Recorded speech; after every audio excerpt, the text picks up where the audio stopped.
मोदींच्या सभेसाठी राहुल गांधी यांचे फोटो असलेल्या खुर्च्या पाहायला मिळाल्यात।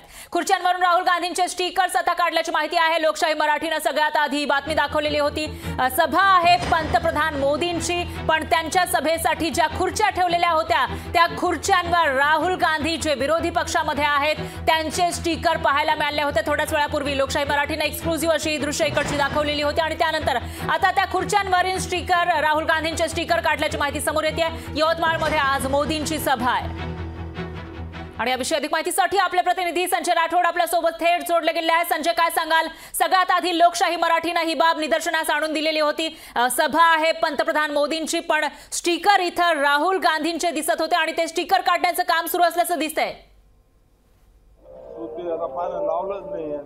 नक्की फरा एकंदरीत पाहिलं तर पंतप्रधान नरेंद्र मोदी यांच्या कार्यक्रमाला थोडा वेळ राहिलेला आहे आणि अशातच सभा या ठिकाणी ज्यात मोठ्या प्रमाणात होणार आहे। जवळपास 3 लाख महिला या ठिकाणी ज्यात सभेच्या ठिकाणी येणार आहे आणि कुठलाही अनुचित प्रकार घडू नये यासाठी पोलीस बंदोबस्त सुद्धा लावण्यात आलेला आहे। तर काही वेळेपूर्वी या ठिकाणी ज्यात काही चेअर्स सुद्धा या ठिकाणी लावलेल्या आहेत, ज्या या चेअरवरती जर पाहिलं तर अक्षरशः त्या ठिकाणी राहुल गांधी यांचे फोटो सुद्धा त्या चेअरवर होते आणि कुठेतरी नियोजनामध्ये काहीतरी एक वेगळ्या प्रकारचं जर पाहिलं तर चूक झाल्याचं या ठिकाणी दिसत आहे। या संदर्भात बोलण्याकरता आपल्यासोबत पालकमंत्री संजू राठोड आहे। भाऊ, एकीकडे जर पाहिलं तर मोठ्या प्रमाणात या ठिकाणी सभा भव्य सभा होत आहे, महाराष्ट्रामध्ये सर्वात चांगली मोठी सभा होत आहे। कशा प्रकारचं नियोजन करण्यात आलेलं आहे आणि काय सांगणार? अतिशय चांगलं नियोजन आणि प्रचंड उत्साह या सभेच्या माध्यमातून आहे आणि आज यवतमाळ जिल्ह्यातल्या नागरिकांमध्ये, इच्छा माता भगिनींमध्ये देशाचे लोकप्रिय प्रधानमंत्री नरेंद्रभाई मोदी हे यवतमाळ येणार आहे आणि संवाद साधणार आहे। या संवादाच्या माध्यमातून जिल्ह्याच्या विकासाला चालना मिळणार आहे आणि अनेक पायाभूत सुविधेच्या माध्यमातून जिल्ह्याचा विकास होणार आहे आणि म्हणून प्रत्येक नागरिकांमध्ये आज या ठिकाणी उत्साह आहे आणि यवतमाळ जिल्ह्यातच नाही तर संपूर्ण विदर्भ असेल, महाराष्ट्र असेल, कारण अनेक योजना ह्या शेतकऱ्यांसाठी, शेतमजुरांसाठी, त्याच पद्धतीने आमच्या माता भगिनींसाठी आणि पायाभूत सुविधेच्या संदर्भात या ठिकाणी देशाचे लोकप्रिय प्रधानमंत्री संवाद साधतील आणि या माध्यमातून उत्साह प्रत्येक नागरिकांमध्ये आहे। भाऊ, एकीकडे जर पाहिलं तर अनेक पंतप्रधान नरेंद्र मोदी यांच्या हस्ते जे आहेत लोकार्पण करण्यात येत आहे। कुठले लोकार्पण या ठिकाणी करण्यात येणार आहे? आता हे मी सांगण्यापेक्षा आपण सभेतच त्यांच्या भाषणामधून या ठिकाणी या सर्व गोष्टी ऐकणार आहात, कारण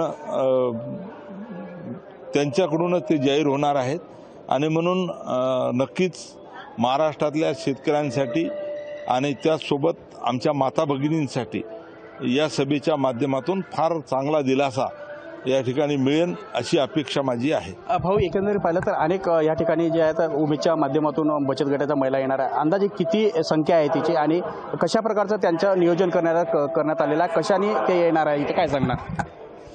प्रचंड उत्साहाचं वातावरण आहे आणि मोठ्या प्रमाणात प्रशासनाने, शासनाने व्यवस्था तर केलेलीच आहे, परंतु त्याच्या व्यतिरिक्त सुद्धा उत्साहामध्ये स्वतः या ठिकाणी महिला भगिनी येण्यासाठी उत्सुक आहेत आणि स्वतःहून या ठिकाणी मोठ्या प्रमाणात त्या येण्यासाठी त्यांची तयारी आहे आणि आपण पाहान की कार्यक्रमामध्ये कशा पद्धतीची उपस्थिती राहणार। भाऊ, शेवटचा प्रश्न सांगण्यात येते की मंत्री महोदयांना म्हणजे तुम्हालाच या लोकसभेची सीट इथं मिळणार आहे, त्याकरिता पंतप्रधान या ठिकाणी आलेला आहे। कसं याकडे बघता आणि काय सांगणार तुम्ही? उमेदवारी हा विषय या सभेच्या माध्यमातून नाही, महायुतीचा उमेदवार कोण असेल, कोणाला उमेदवारी मिळेल हा विषय वरिष्ठ नेते ठरवणार आहेत, परंतु मी या जिल्ह्याचा पालकमंत्री म्हणून एवढंच सांगू इच्छितो की उमेदवार कोणी असो, महायुतीमधला कोणत्याही घटक पक्षाचा असो, तो उमेदवार 100%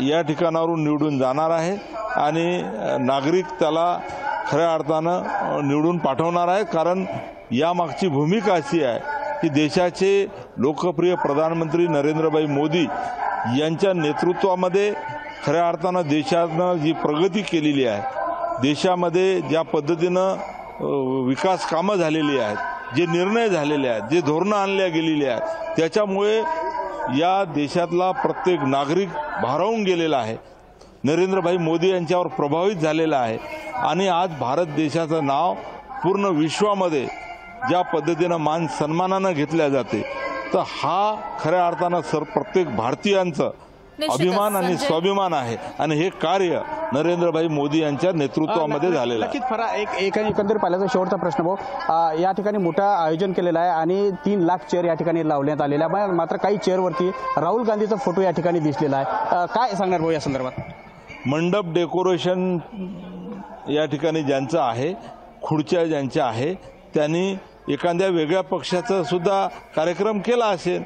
आता एवढ्या मोठ्या खुर्च्या कुठून आल्या, नागपूरवरून आल्या, इकडून आल्या, तर त्यांच्या कार्यक्रमामध्ये कुठे लावलेले स्टिकर असतील तर ते या ठिकाणी एखाद्या खुर्चीवर राहिले असतील.